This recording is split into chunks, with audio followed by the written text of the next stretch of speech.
Good evening, everyone. My name is Rose Keller. I'm a 23-year-old cystic fibrosis patient advocate, and I live in Maine.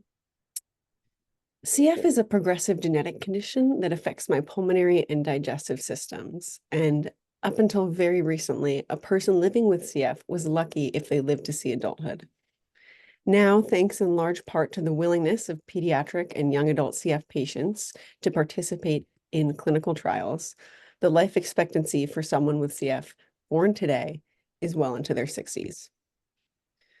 My relatively stable health was and is in no small part made possible by these patients who were willing to participate in these trials that came before me. Still, my specific version of cystic fibrosis, like many conditions affecting young adults, does not yet have an FDA-approved medication that treats its cause. So, knowing that a cure that works for young adult CF patients like me would never come along if some patients weren't willing to risk their time and health to make it happen, I indicated to my care team that I was interested in participating in clinical trials, should they learn of any that they thought I'd be a good fit for. Spoiler alert, they did, and I was one of the first of 3 patients to be dosed with a nebulizer in a phase 1/2 gene therapy trial in 2022. Overall, my trial participation has been a positive experience, but there have been some challenges at various points in the process that I believe are specific to or exacerbated by my identity as a young adult. And I'm excited to discuss those with you here today. So without further ado, before I could even consider enrolling in the trial, I had to become aware of its existence to begin with. This brings me to an area where I think there's a lot of room for improvement: recruiting of young adult patients in clinical trials.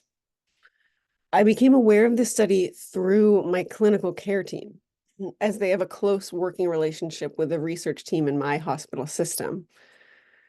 But this presents a challenge, as I and young adults in general sometimes struggle to make it a priority to schedule the in-person follow-up appointments where these initial study conversations often happen.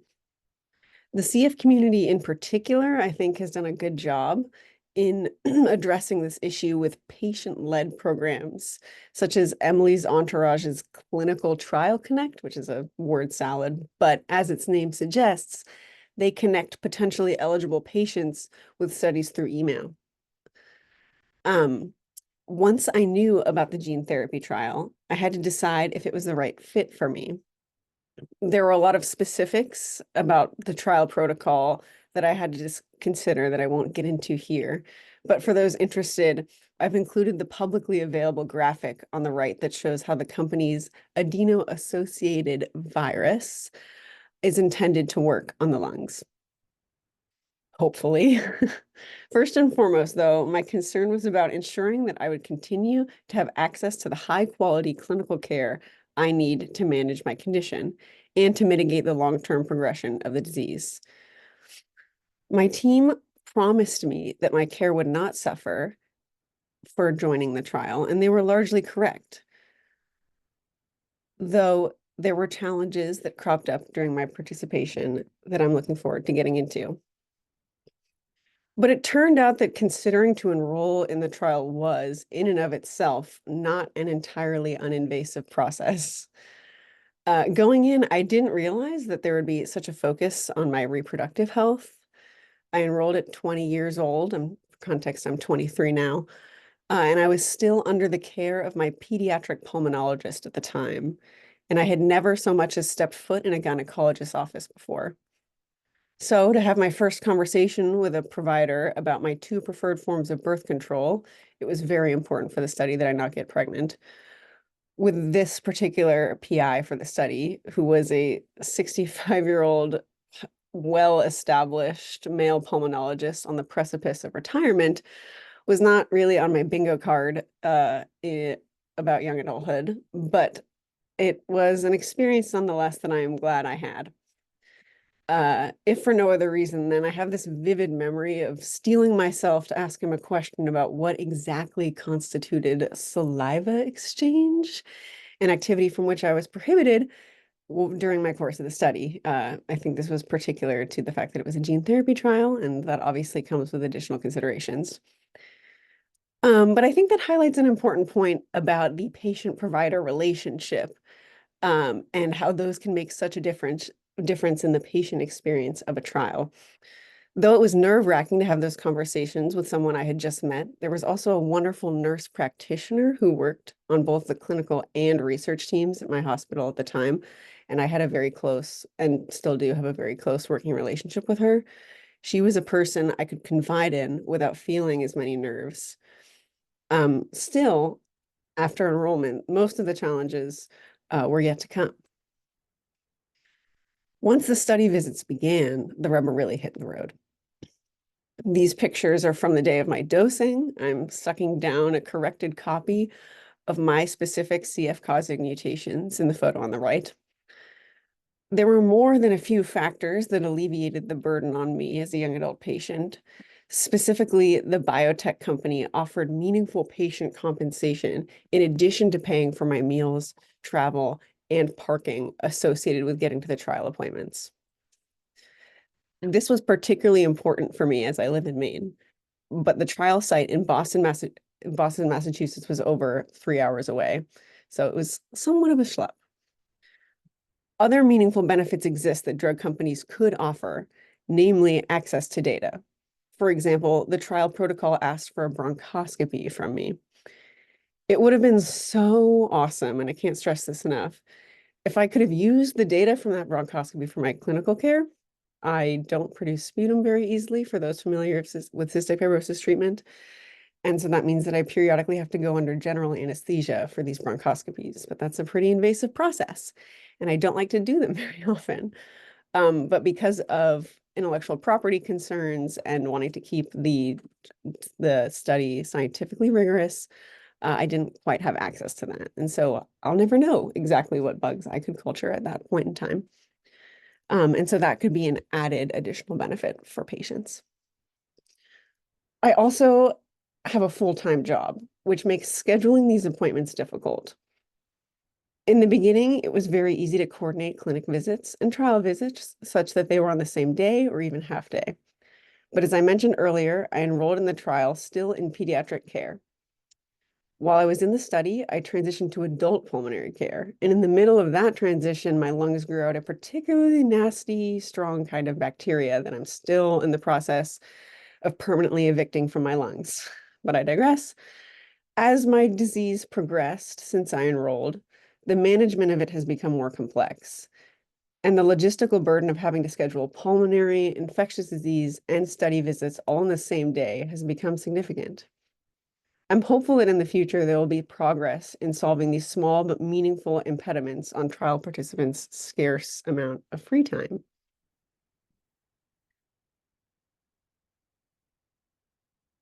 After dosing, being a trial participant got easier and easier, but my responsibilities in coordinating my own care increased. As I now see an adult doc further removed from the study process, I've had to do a lot more communicating about different doc schedules to make sure I keep up regular appointments with everybody that I need to see. This is going to be my modus operandi for the foreseeable future, as the FDA recently requested that the first cohort of patients continue coming in for long-term follow-up appointments. I'm interested in furthering scientific research and committed to continuing these appointments. But as I mentioned earlier, now that I cultured NTM, staying committed has become a little bit more of a challenge.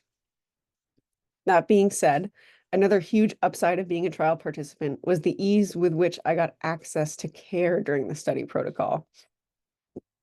I was and am very used to, as many patients are, spending hours on the phone negotiating with my insurance company about whether they'll cover the bronchoscopies or the steroids or the medications that I need for my clinical care.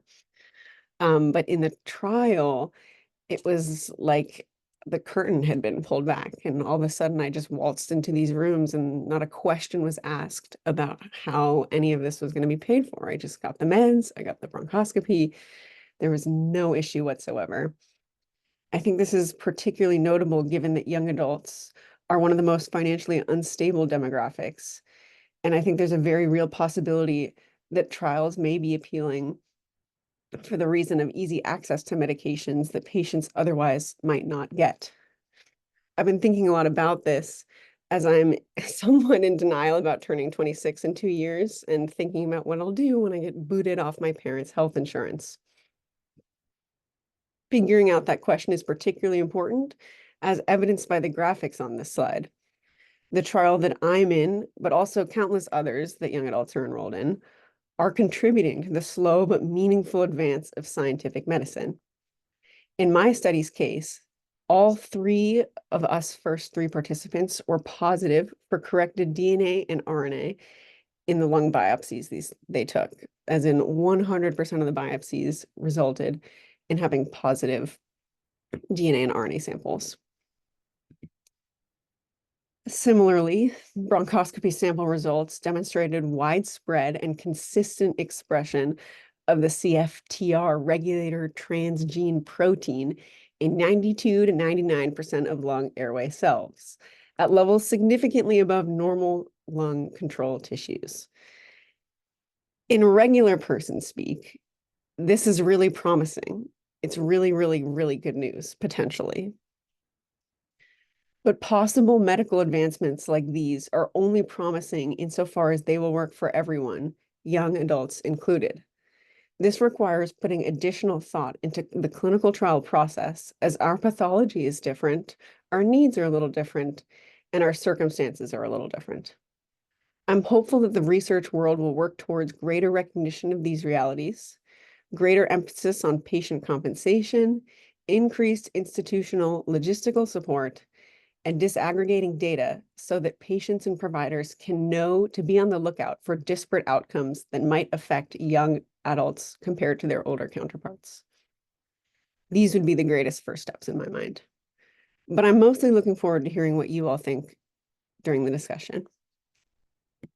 Thank you so much, and I can't wait to hear what you all think.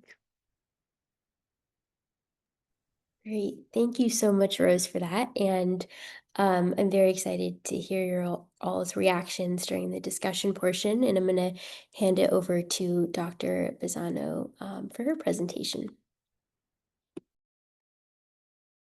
Thank you. First of all, I just want to say it's been such a pleasure to get to know Rose and hear about her experiences and her resilience throughout this. So I just want to just acknowledge how articulate and thoughtful you've been, Rose, and it's been a pleasure.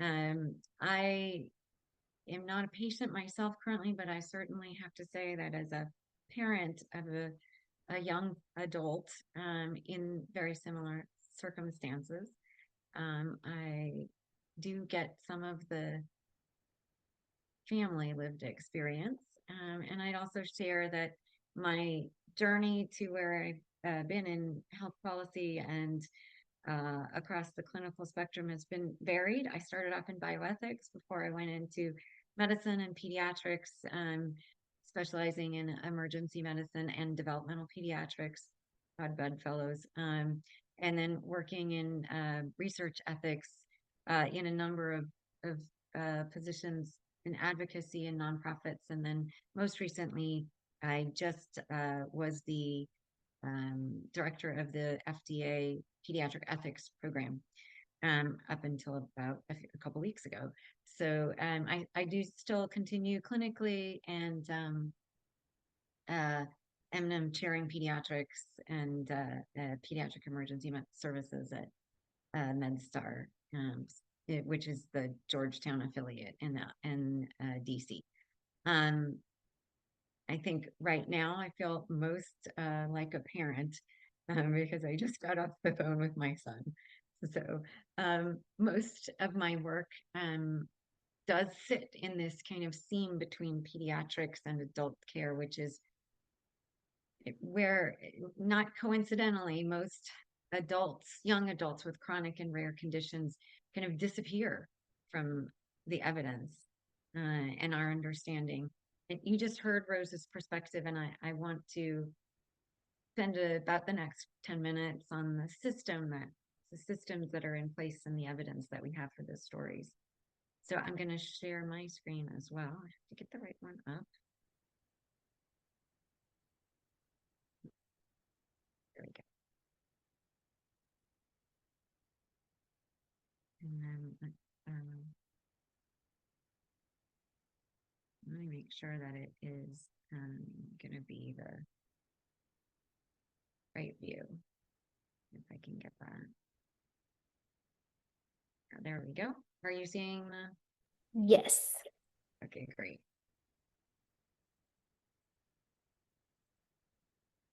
There we go. So what I'm going to spend a little time on, sorry about that. What I'm going to spend some time on is what we actually know about young adult enrollment and retention across a few therapeutic areas, because we don't know much, where concretely we lose our young adults, and why this isn't just a recruitment challenge, but why it's an ethics challenge as well. What design moves are possible currently and already on the table. And then I'm actually going to hand it back to all of us in the form of some questions for us to think about. Maybe a few uncomfortable ones, actually. So when we talk about young adults here, I am not using this as a synonym for healthy. I mean roughly, adulthood 16 to 18 to mid 30s. But this is a period when a great deal of chronic and rare disease actually declares itself. Everything from young adults who have genetic conditions. In addition, is type 1 diabetes complications, autoimmune diseases, many cancers, IBD, serious mental health conditions, a very long list of long-term immunologic, neurologic, genetic, and other disorders.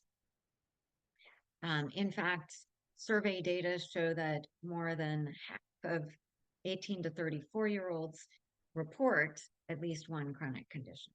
So this idea, I think that at least I was trained on of 20-somethings are healthy, nothing happens to them. This is a sweet period in adulthood. I think that's much more of a cultural archetype than actual epidemiology. At the same time, everything about this time in life is in motion.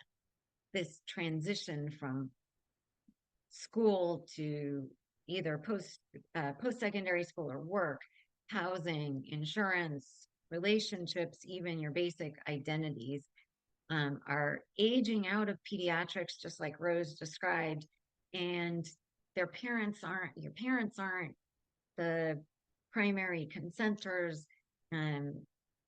We're getting at the same time, you're not embedded in the adult care systems. So we're in this kind of real transition period. And yet our trial infrastructure and our post-marketing safety data systems mostly place this group into this kind of very convenient large category of 18 to 64, which makes it statistically only one group, nice and tidy for that, but biologically and ethically and very varied. So a few data points, because otherwise this sounds very theoretical. Sneha's work in IBD and colleagues work in IBD showed that at least in that large data set, those who were older adults, 36 to 75, were about 1.7 times more likely to enroll in trials than the 35-year-olds, even though the age range for this disease particularly hits hardest in the younger band. And in another oncology cohort, because I think some of you are in oncology, at a very well-known, capable center, roughly a third of young adults were enrolled in any study, and only about 14% went into a therapeutic trial, and that's compared to about 67 to 70% of children. with oncology, oncologic conditions. Similarly, across NCI networks, this age group, although brain is about a proportion, about a quarter of the population, only represents 10 to 14% of the accruals for this, for clinical trials. And then once enrolled, what we do is to keep all of the outcomes and all of the adverse events grouped into this 18 to 64-year-old kid. So on paper, they're included, but in terms of analysis, they vanish.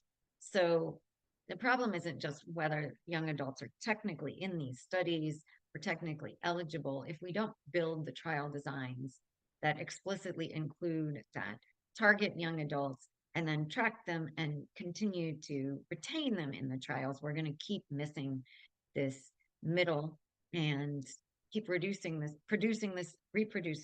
same evidence gap and penalizing this entire cohort. So if we talk about where we lose young adults in the pipeline, the losses aren't random. First of all, pre-screening and site selection and eligibility. The trials are really anchored at academic centers, but many adults with chronic diseases have touch points with healthcare in very different places. It might be student health, it might be community clinics, it might be campus mental health, counseling, telemedicine. And if no one is looking at those as entry points, then the young adults aren't even pre-screened in the first place. Secondly, offering and consent, we aren't describing enough value for participating and not giving enough motivation for those with chronic diseases as young adults to even resonate to be in a trial. In addition, only about 9% of young adults, 9% of adults are ever recall ever being invited into a trial. And for young adults, that is often a barrier, even more so, because it's not necessarily refusal, it's just complete silence with regard to their needs. And in terms of follow-up, early follow-up is really where the life challenges and the motion of life collides with this kind of stasis of a protocol. So, you know, everything from you get a new job, it's a new semester in school, you're moving, you get this gap that Rose talked about her insurance coverage, and all of the change, the instability that characterizes young adulthood meets this very rigid visit schedule that's much easier designed for, you know, a 67-year-old retiree than it is for somebody in this age range. And then finally, the long-term follow-up. We know, for example, that children who are enrolled in clinical trials, often there's a drop-off at that transition period when they then have to consent or get reconsented. We even know that there's some pretty large gaps in terms of even reconsenting as adults, and that process. And then similarly, the adolescents and the young adults are actually twice as likely as younger adults to be to have loss of follow-up, and particularly actually in low-income neighborhoods. And even when, so that even when we do get success in enrollment, we don't actually get the data in the end because of this loss to long-term follow-up. So if we don't build consent processes, logistics for scheduling, retention, and follow-up supports, cross this job mobility, school transitions, insurance shifts, literal geographic moves, we're not just losing the numbers, we're actually losing a critical ethical representation. And And why is this an ethical problem? It's because this isn't just about a problem of structure and statistics. I'm going to put this in ethical terms, in terms of justice. This is a group of people that's going to live the very longest with the consequences of whatever we find in our doses, in our risk benefit judgments. And if they're under enrolled, if your group is under enrolled, then, or if you're lost to follow up, then we're not distributing the benefits of the research and the risks of the research fairly, even if it looks inclusive of your eligibility criteria on paper. Oh, yes, of course, we include 18 to 65. But if medications and products are mostly tested on older adults, and you simply don't have the information that you're then prescribing to younger adults, those younger adults end up being disproportionately in this kind of uncontrolled experiment, which becomes unethical. Similarly, with regard to respect for persons, if the design actually ignores the assumptions of and doesn't recognize what a young adult life pattern looks like, it's a very thin design in terms of respecting that group. So if your consent documents, if your schedules, your communication channels are all built around this kind of stable older adult group, then even if you are having young adults technically consent, because they haven't actually shaped the structures, it can be almost unworkable, as Rose already described. Similarly, on beneficence, if we're extrapolating from older adults to a 22-year-old, sometimes that's acceptable. Often it's convenience, and we've actually just normalized it rather than examining that as a decision. And then finally, accountability. I don't know if Jennifer Miller's here, but certainly her work and others on fair inclusion shows how much transparency alone can really shift behavior. If we actually break down and show a scorecard of what those age bands are in reality, you can't, and unless you do that, you're not going to see it clearly.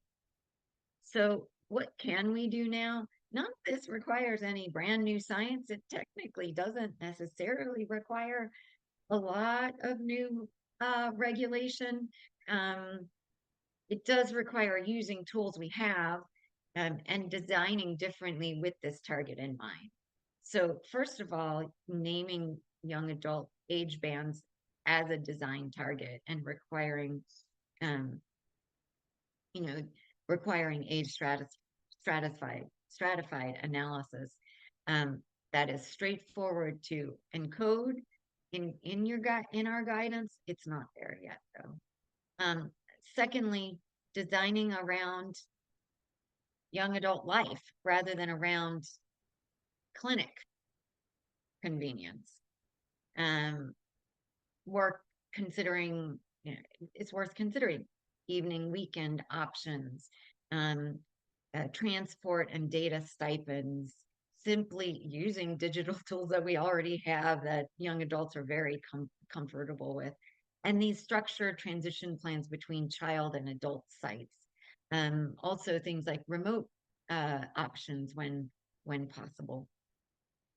But we know that if we do those things, we can actually make inroads into retention with retention of young adults. Third, using the infrastructures that we already have, like learning health system networks, the collaboratives that I know that some of you are part of with regard to transplants and IBD, peer support models, which is something that I've used quite a bit in my research, um, registries that are actually patient governed, and the scorecards that we discussed, that I just described, can all be tuned to make explicit where are the young adults, what happens to them over time, and making it not optional. And finally, co-design from the beginning. And many of you in this room already work with young adult advisors or are young adults and work with partners, but the shift is to involve and co-create the protocols, system design stage, not just at the levels of laying eyes on the materials at the last second, or just changes in outreach language, but actually giving input at early stages and throughout. So finally, I just want to end with some questions rather than a list of recommendations, because the people who can actually move this agenda are sitting in this room. So first of all, I would ask you all, if you had to specify a minimum standard age groups for disaggregation, and what's a minimum follow-up period in young adult relevant trials, what would it be?